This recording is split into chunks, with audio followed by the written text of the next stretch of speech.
అది తీసుకురావడం అంత ఈజీ కాదు. ఎంబసీ నుంచి కోఆపరేషన్ ఇవన్నీ కూడా గతసారి నలుగురిని తరలించడంలో మన ఆఫీసర్స్ ఢిల్లీ వెళ్ళి అక్కడ ఎంబసీలో కూర్చొని అది వాళ్ళకి అన్ని డీటెయిల్స్ చూపించిన తర్వాత అప్పుడు ఇచ్చారు. ఇక్కడ ఎఫ్ఆర్ఆర్ఓ ఎగ్జిట్ పర్మిట్ అనేది ఇష్యూ చేస్తారు. ఎగ్జిట్ పర్మిట్ ఇష్యూ చేసిన తర్వాత ఎయిర్ టికెట్స్ బుక్ చేయాలి. ఎయిర్ టికెట్స్ బుక్ చేసిన సందర్భంలో కూడా ఏదైతే ఎయిర్లైన్ ఉందో వాళ్ళు కూడా ఒప్పుకోవాలి.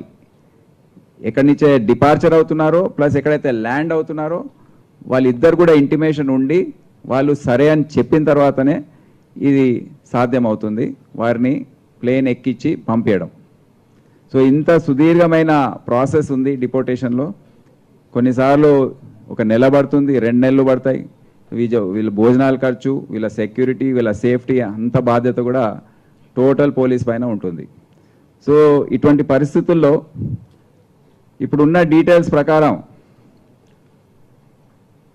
Foreign nationals link to FRRO Hyderabad 4375 అని రికార్డులో ఉంది. అంటే వీళ్ళందరూ ఇక్కడ ల్యాండ్ అయ్యి ఎఫ్ఆర్ఓ దగ్గర రిజిస్టర్డ్గా ఉన్నారు. కానీ దేశంలో ఎక్కడైనా ఉండొచ్చు, హైదరాబాద్లోనే ఎక్కడైనా they must be anywhere in India.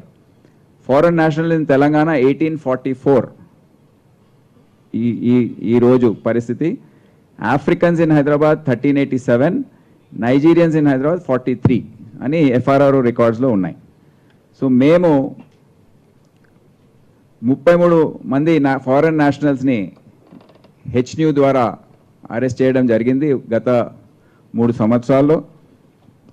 19 మంది ఫారెన్ నేషనల్స్ని డిపోర్ట్ చేయడం జరిగింది హెచ్న్యూ ద్వారా.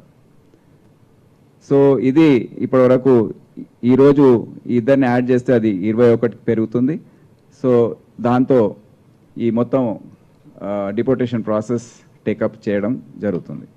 సో ఈరోజు హెచ్న్యూకి సంబంధించిన అధికారులందరూ కూడా చాలా కష్టపడి ఈ దర్యాప్తు, దేశవ్యాప్తంగా జరిగిన ఈ దర్యాప్తులో డీసీపీ హెచ్న్యూ సుధీంద్ర గారు, దాని తర్వాత మన ఇన్స్పెక్టర్స్ ఎవరైతే ఉన్నారో డానియల్ మరియు బాలస్వామి, మరి మొత్తం టీము చాలా కృషి చేసి, ఎందుకంటే మీకు ఇప్పుడే నేను ఓన్లీ వివరాలు చెప్పాను, కానీ వీళ్ళని పట్టుకోవడం, వీళ్ళని ట్రేస్ చేయడం ఎంత కష్టమైన పని అనేది మీకు అందరికి తెలుసు.